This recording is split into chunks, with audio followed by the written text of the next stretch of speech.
The X-Zone radio and TV show is largely an opinion talk show. All opinions, comments, or statements of fact expressed by Rob McConnell's guests are strictly their own and are not to be construed as those of the X-Zone radio and TV show or in any manner endorsed by Rob McConnell, Relmar McConnell Media Company, Talkstar Radio Network, its affiliated stations, or employees.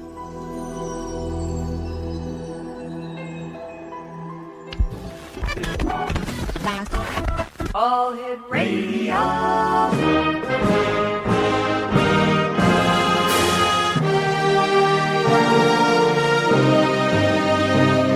Welcome to the X Zone, a place where fact is fiction and fiction is reality. Now, here's your host, Rob McConnell. You're so hypnotizing. Could you be the devil? Could you be an angel? Your touch magnetizing. Feels like I am floating. Leaves my body glowing. They say, be afraid. You're not like the others. Futuristic lovers. Different DNA. They don't understand you. You're from a whole other world. A different dimension. You open my eyes. And I'm ready to go. Lead me into the kiss me. Infect me with your And welcome to the X-Zone, everyone. My name is Rob McConnell. And as you know, we're coming to you from our studios in Hamilton, Ontario, Canada. Worldwide toll-free 1-800-610-7035. My email address is xzone@xzoneradiotv.com. On MSN Messenger, xzoneradiotv@hotmail.com. And our website, www.xzoneradiotv.com. X-Zone Nation, my first guest this evening is Sanjay C. Patel, and he is the author of a book entitled God is Real, The Stunning New Convergence of Science and Spirituality. And you know, X-Zone Nation has been dreamt about for thousands of years. It's been pondered by the greatest thinkers. It's been searched by all the faithful throughout time. Now we have it. Definite evidence for God. Now, over 100 stunning new convergences of science and spirituality actually show that God does exist. The science versus spirituality debate is over. Well, that's according to my guest this hour. And Sanjay Patel is a pioneer of the exciting new field of comparative cosmology. An acclaimed and respected scholar, his research has appeared in international and peer-reviewed scientific journals. Subjects of his study include theology, Sanskrit, and ancient cosmology. He studied in a traditional setting as a monk at an ashram in India and is a lifetime practitioner of yoga and meditation. Now, here's the website you're going to want.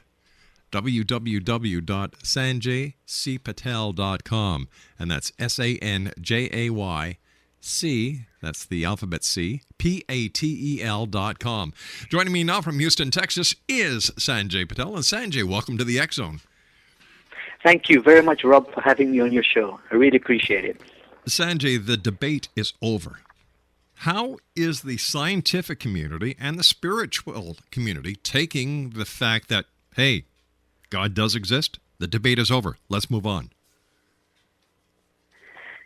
I think that the debate is over from the point of view of when skeptics or atheists argue that there is not a shred of evidence or scientific evidence that demonstrate God exists.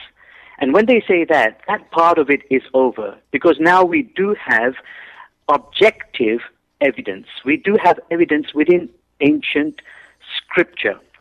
This scripture contains information that should not be there. Information that has been derived by science or by scientists using state-of-the-art equipment, highly complex theorems and mathematical models. And the conclusions which have been drawn by these scientists in the present day were drawn by ancient people thousands of years ago and in great detail. And it demands an explanation. The only explanation which is really one which we can believe, and is the spiritual explanation. There is no way those ancient sages and yogis of India and of Israel could have known what they knew without the use of scientific apparatus. And they didn't have that. So how did they do it? The conclusion must be that they in some way transcended the scientific method. They found a way of bypassing the scientific method and directly reaching out or into the universe and acquiring its secrets. All right, Sanjay, please stand by. You and I have to take a 2-minute commercial break. We'll be right back. X-Zone Nation. Very interesting hour with a very interesting man. Sanjay Patel is my special guest. He's the author of God is Real, the stunning new convergence of science and spirituality. His website, www.sanjaycpatel.com. And don't forget, I'm going to be the Master of Ceremonies at the Body, Soul, and Spirit Expo, May 25th to the 27th at the International Center. That's at 6900 Airport Road in Mississauga, Ontario. For more information, visit their website, www.bodysoulspiritexpo.com. Sanjay Patel and I return in 2 minutes. Don't go away.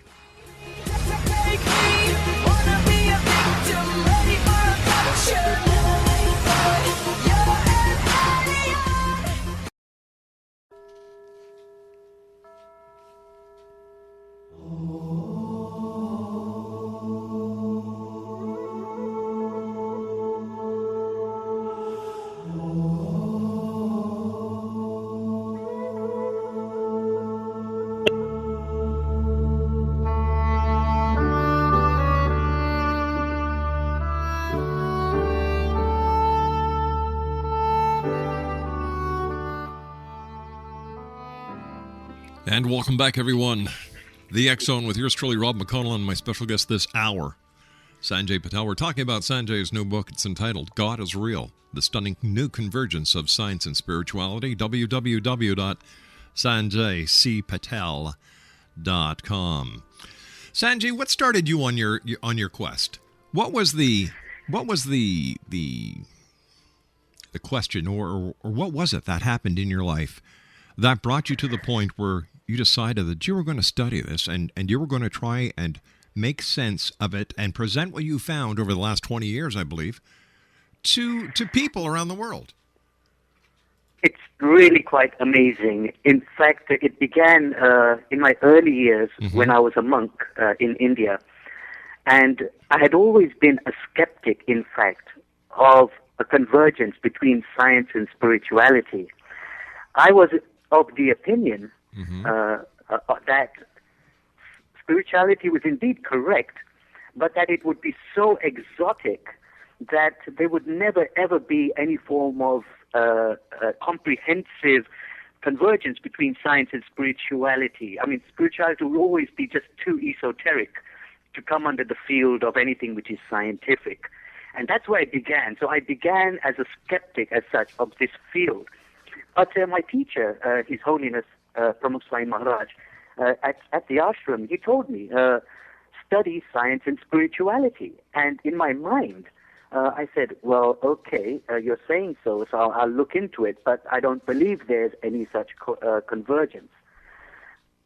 Extraordinarily, in 1987, a U.S. international journal found its way to the ashram. The ashram is very secluded. It's in the middle of nowhere.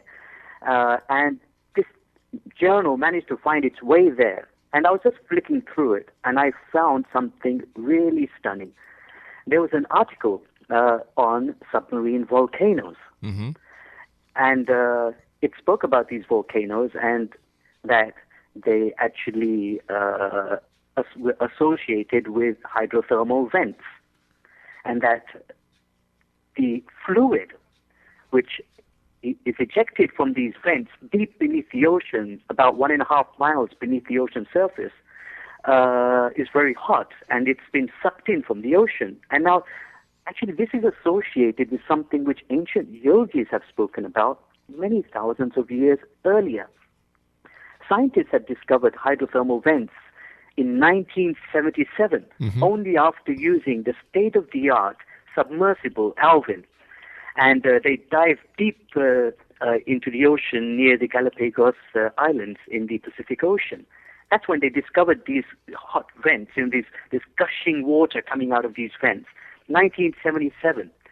And I had known that ancient yogis had described something very similar, but they had described it 1000 BC. So we're talking about description 3,000 years old. And so that's when I said, wow, this is something amazing. And we sent a letter. I had a physicist friend as well, who was also a monk, a colleague as well from London. And together we sent a letter to the author of this article in the U.S. Journal. And we said, our ancient scripture contains similar descriptions, but they also say that the water emerging from these vents has been depleted of its salt. That means its salt content has been reduced. And he wrote back, the scientist wrote back, I guess that he must have been some atheist or some skeptic, but very curtly, he wrote back and he said, there is no convergence between what your ancient scripture says and what modern science says. And he said that, but in my mind, I was always skeptical. I'm saying, look, we already have this much convergence. All we need now is to find out the chemistry of the water that emerges from the vents. If it really is depleted of its salt, then we really have a convergence. And in 1989, in the very same U.S. journal, there was another article, and it actually spoke about it, and it said that the water emerging from hydrothermal vents is depleted 100% of magnesium salts and other salts, sodium chloride, between 5 and 95% is depleted, depending on the kind of vent. And would you believe this, Rob, that ancient yoga literature describes submarine volcanoes with hydrothermal vent systems. These volcanic systems drink the ocean's water. It heats the water and ejects that water, and that water is depleted of its salt. And this is something which has been said 3,000 BC, and there are 16 convergences, I guess. These are just the three major ones, which I've just reiterated before you. But there are actually 16 convergences with hydrothermal vents. And oceanographers, when I submitted to them, they were just amazed. And this was the first time that any convergence between science and spirituality got published in a mainstream journal. So they got published in India as well as in England and as well as in China. So 3 peer-reviewed journals published these convergences. I'd like to read something from section 1 in the chapter that's entitled Volcanoes Under the Sea. It is surprising that for 4 decades after man landed on the moon 250,000 miles away, scientists still know little about the seafloor located just a few miles beneath the ocean surface. Why is this? For starters, the most immediate challenge for researchers is the immense water depth separating ships from the seafloor. On the average, the oceans are 12,000 feet deep, while the deepest ocean trench is located beneath 36,000 feet of water. This depth is roughly equivalent to the elevation at which modern aircraft cruise above the Earth. You know, I couldn't agree with you more. It seems that for some reason, Sanjay, maybe you might be able to answer this. Why are we more interested in what's on or in the sky or on another planet instead of what's on this planet? And there's so much more to investigate and uncover and discover here. That's right. I mean, it's really quite amazing. I mean, a couple of years back, and I've heard also on your show too, the discussion that NASA has just found some life forms which are based on arsenic, which is very poisonous. And this was found in some lakes in California. So, I mean, we're looking for kind of extraterrestrial life, but in a way, similar stuff is right here on our own Earth, although, of course, it seems to have evolved here. So one of the reasons why is that water is far more difficult to conquer than air and space. The pressure of water is really crushing. At just 1.5 miles or 2 miles of water on top of your head, and the pressure is equal to 2 tons per square inch. Even military submarines don't go that deep. They can't. You need a scientific vessel which has really been purposely constructed to counter that kind of pressure. And that's why we've been very slow to go there, to the bottom of the ocean. Now, you say that Genesis in the Bible also corresponds with modern science. How is that, Sanjay? This is one of the things that really blew me away. As I was a skeptic, as I said, of a convergence between science and spirituality, I began also as a skeptic between a convergence between world religions. And here I found that there's a convergence between ancient yoga literature, the cosmology described in ancient yoga literature, and the cosmology of Genesis. There is definitely a connection between the two, ancient India and ancient Israel. And that's what threw a lot of light onto Genesis and what enabled me to understand what Genesis is really all about. And the yoga literature, let me just, if I can just divert for a moment, has very, very similar descriptions as Genesis, but they are far more detailed. And those details enabled me to compare it very satisfactorily with our galaxy. More than 60 convergences of the cosmos described by ancient yogis converges with our galaxy and our universe, more than 60. And so this insight helped me to look at Genesis in a new way. And I'm very confident that Genesis actually describes not planet Earth, not the evolution of life or the creation of planet Earth, but the evolution of life in our Milky Way galaxy.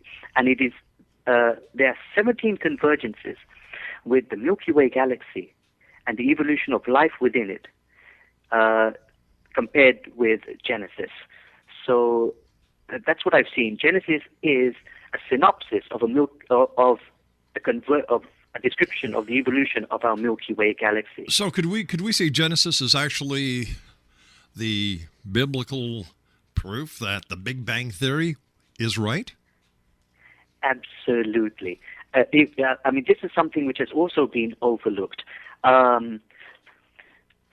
Many biblical scholars have noticed that the very first word of Genesis, Bereshit, implies creation ex nihilo, or something out of nothing. It implies that, it's not written explicitly, but the verb for creation in that first word of Genesis is very different from the word for creation used elsewhere in the Bible. And it kind of implies that what God creates is in a way different from what man creates.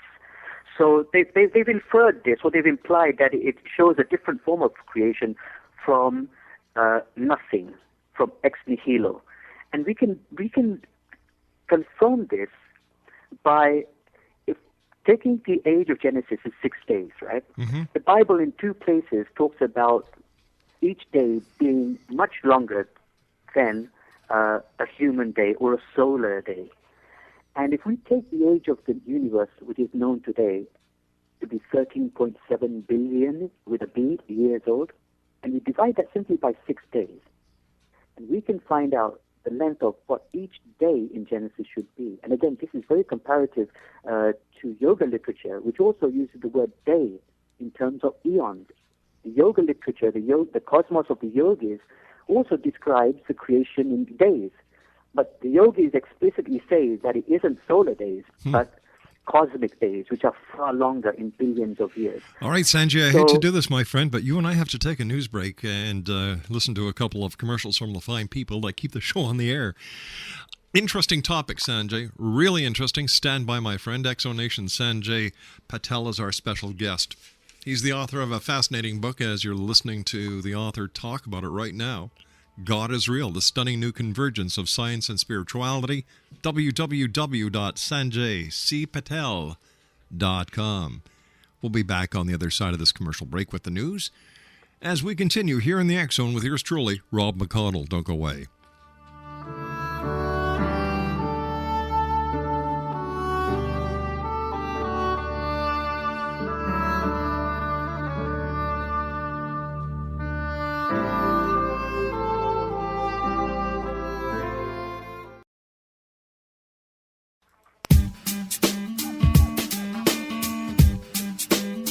You're listening to the X Zone Radio Show, live and around the world on the Talkstar Radio Network. X-Zone Broadcast Network, UK High Definition Radio, Euro High Definition Radio, and Star Cable. Our toll-free telephone number worldwide is 1-800-610-7035. Our email address, xzone@xzoneradiotv.com. On MSN Messenger, xzoneradiotv@hotmail.com. And our website, www.xzoneradiotv.com.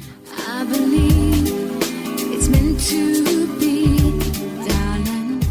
I watch you win.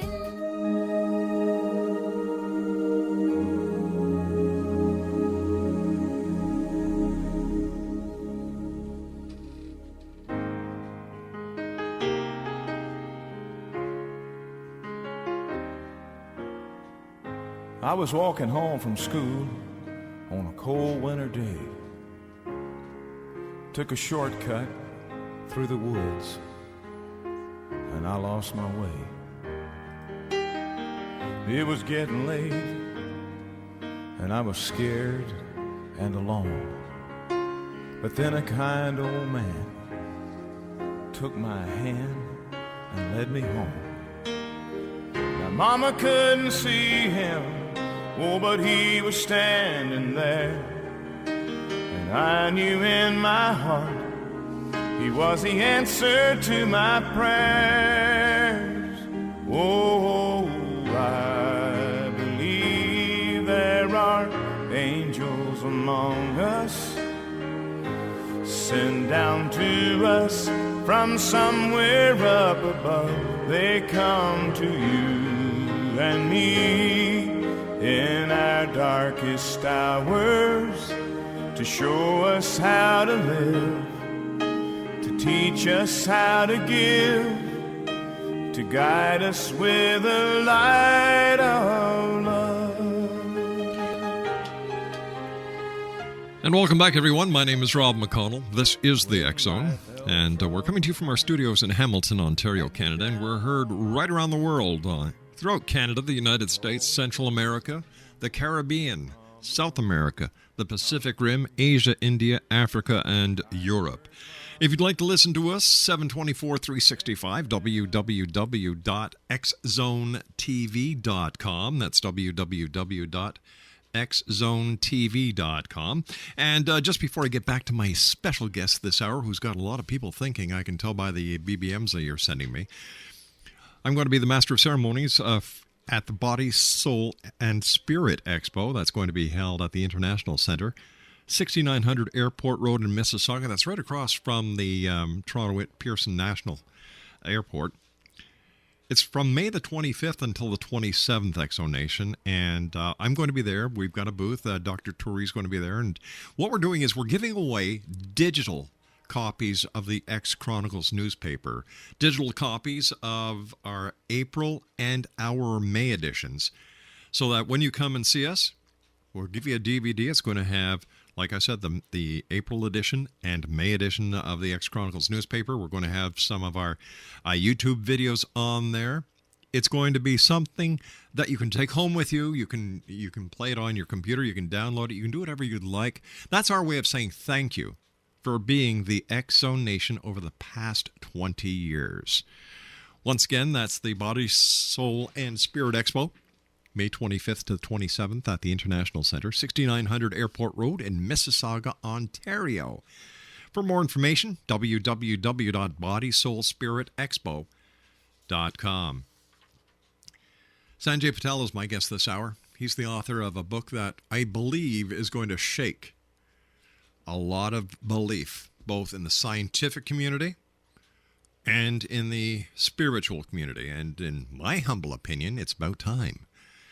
Sanjay's the author of God is Real, the stunning new convergence of science and spirituality. His website is www.sanjaycpatel.com, and Sanjay is a pioneer of the exciting new field of comparative cosmology. An acclaimed and respected scholar, his research has appeared in international and peer-reviewed scientific journals. Subjects of his study include theology, Sanskrit, and ancient cosmology. He studied at a traditional setting as a monk at an ashram in India, and is a lifetime practitioner of yoga and meditation. Once again, his website, www.sanjaycpatel.com. His book is God is Real, The Stunning New Convergence of Science and Spirituality. All right, so when we look at the Bible, how should we look at it? Should we look at it in verbatim, or should we look at it with a deeper understanding of what people were actually talking about way back then? You're right. We need to look at it with a much deeper understanding. If we just look at it at the surface and with a preconceived viewpoint, then we're not going to get the answers. If we look at Genesis and we just say, we've got creation in 6 days, not 7 days. We have the seventh day is when God is supposed to have rested. So we have creation in 6 days, and then people do laugh, and they just toss it out. But if we wait a moment and just consider that each day could be something other than a solar day, and if we just consider that, then that opens out a whole new horizon, and we're able to see something else within Genesis, something that we couldn't see before. And this is what I touched on. The meaning of the word day is so crucial in Genesis. It's not the solar day, just as it is not the solar day in ancient yoga literature. It's an eon, billions of years old, and I can demonstrate that. Sure. Yeah, we take 13.7 billion years as the age of the universe. This has been tied down by modern science very, very well, give or take, 5%. So 13.7 divided by 6, and that means each day of Genesis, which is an eon, should be 2.283 billion years long. That's with billion with a B. So we can round that off, 2.3 billion years long. And we can then verify this. Are there convergences? Yes. The most easiest and the most outstanding one is the age of the sun. In Genesis, the sun, moon appear at the end of day 4. Okay, this is now so simple. Each day of Genesis is 2.3 billion years long. So if we go backwards, today we're in day 7. Go backwards. So day 6 and day 5 are in between us and the creation of the sun. That means the sun should be 4.6 billion years old, according to Genesis. And that's if we divide it by 6, remember? And we get each day. And indeed, modern science says that the sun is 4.6 billion years old. This is not a chance or freak phenomenon. This is something which goes beyond chance. And if you look at all the other days as well in Genesis, the previous 3 days and the ensuing 2 days, they all match with evolution of life or the evolution of our galaxy. It is tremendous. It fits like a glove. So it sounds like Darwin was right and creationists are wrong. Yes, in that sense, Darwin was wrong only in the sense that if he believed it all happened through chance, as just totally blind, as far as the yogis of India and the sages of Israel were concerned, nothing happens by chance. It happens for a reason. And there is a divine transcendental power or energy in the universe that is guiding in the background, unseen, but guiding everything that happens in this universe. So, yes, everything happened according to what Darwin might have said or what cosmologists may be saying today, right, but not by chance. It happened because it was guided that way. Who guided it? You can call that element God, you can call it Ishwara, you can call it Bhagwan, you can call it you can just call it divine energy, whatever you like to.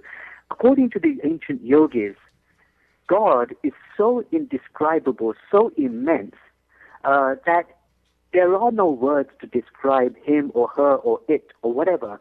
It goes beyond the mind, but we have to begin somewhere. We have to say something exists. We have to give it some sort of a name. So according to the different traditions of the world, people have chosen different names, and they've focused on different aspects of God. God is so tremendous, full of an infinity of sublime qualities. We can only count a few. We can only count compassion, mercy, love. a few things like that. But there's so much which goes beyond the human mind. All right, let me ask you this, Sanjay. Maybe this is another question you could help me to find an answer for.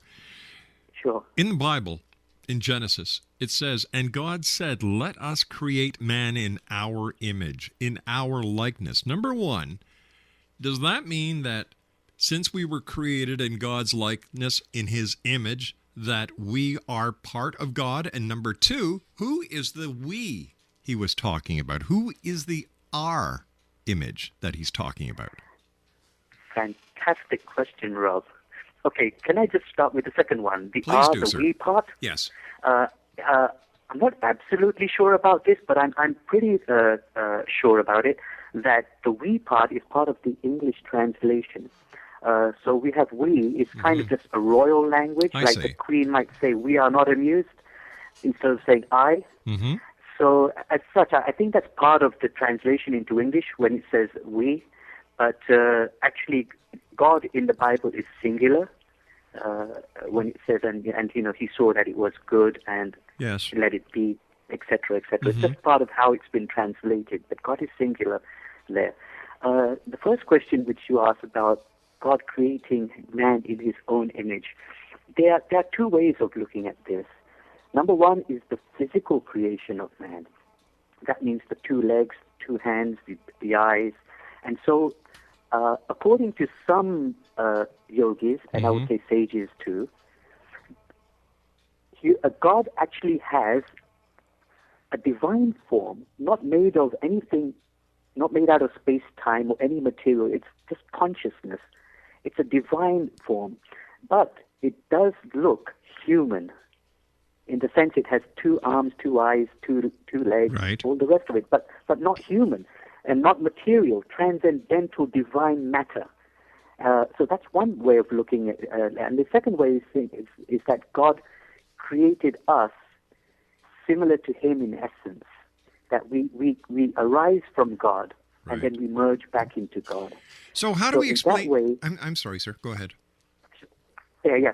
So basically, we are divine in essence. Our souls as well are eternal.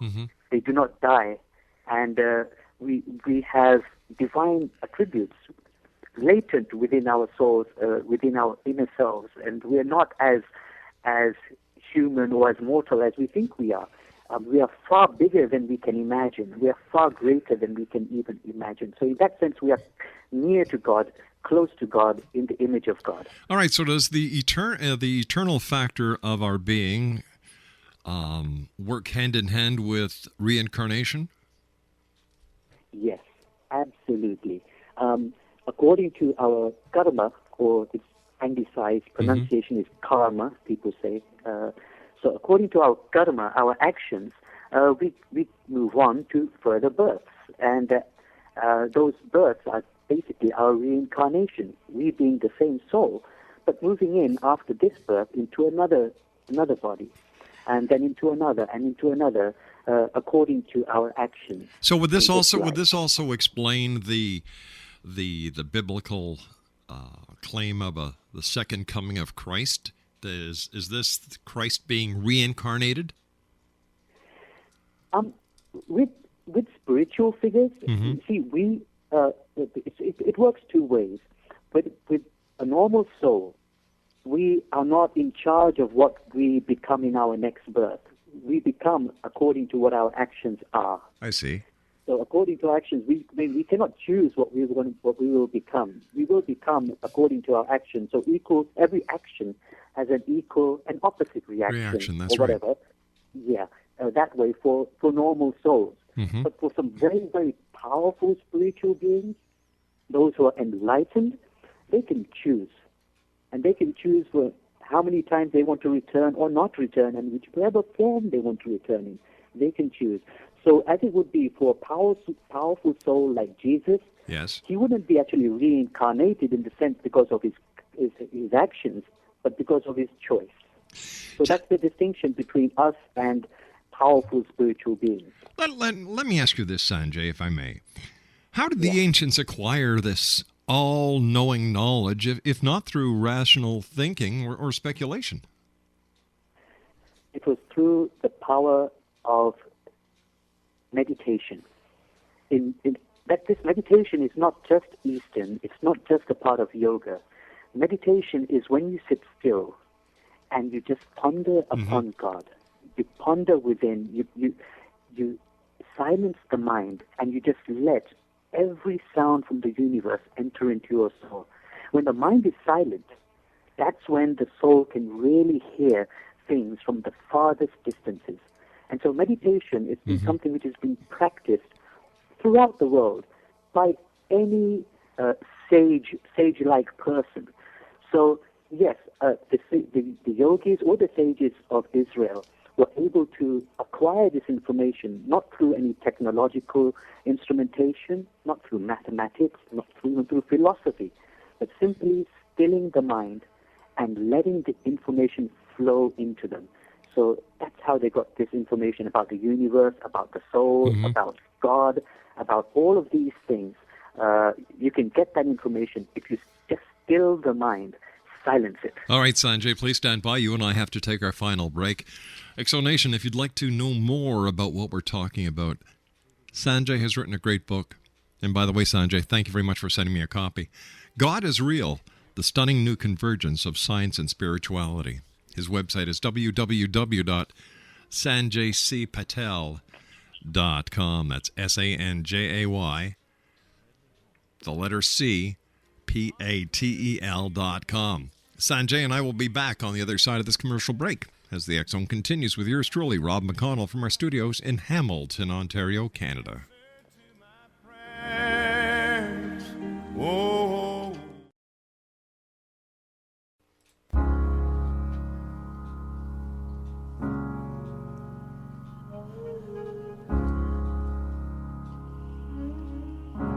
Spend all your time waiting for that second chance, for a break that would make it okay.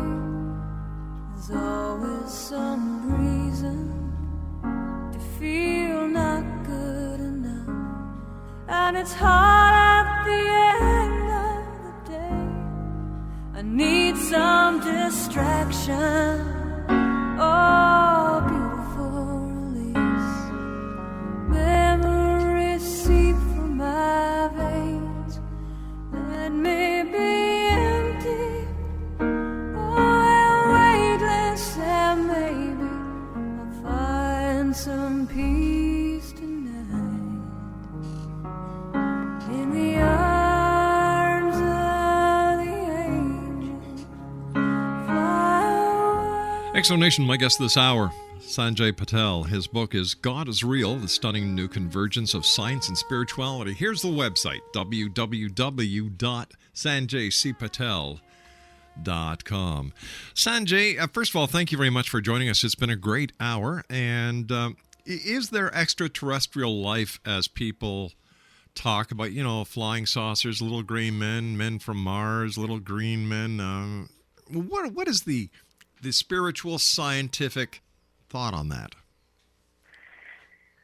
Science is speculative on this, but most scientists are fairly convinced that there has to be life elsewhere. Of course, it hasn't yet been demonstrated, but just statistically, on a statistical basis and how the universe works, they believe that the universe must be filled with life. But ancient yogis and sages of Israel did believe in other worlds which had life. This is amazing. The ancient yogis speak about it all over the place. I mean, ancient yoga literature contains so many passages which talk about life elsewhere in the universe. And so does ancient literature, biblical literature as well. The Talmud talks about God creating 18,000 worlds, and all of them contain creatures, and God descends there to sport with his creatures. So we've got at least 18,000 which are mentioned in the Bible, apart from planet Earth. So yes, even from the biblical tradition, we can see that there is extraterrestrial life. And in the yogic tradition too, there is extraterrestrial life. And the second part which you asked about UFOs and things like that coming to this planet, Yes. there's one one very, very interesting passage which I read. It's from 1826, so this is again a pre-scientific era, and a sage called Swaminarayan in India was sitting with a congregation in front of him in the evening, and at that time a great ball of light, a sphere of light, descended in the sky above the congregation, and this is the first, I believe, documented mass sighting of a UFO in India, if I'm not mistaken. And in this first documented mass sighting of a UFO, the sphere then divided into three and flew away into the sky. And the congregation was just astounded, and they asked the yogi, they said, what was that?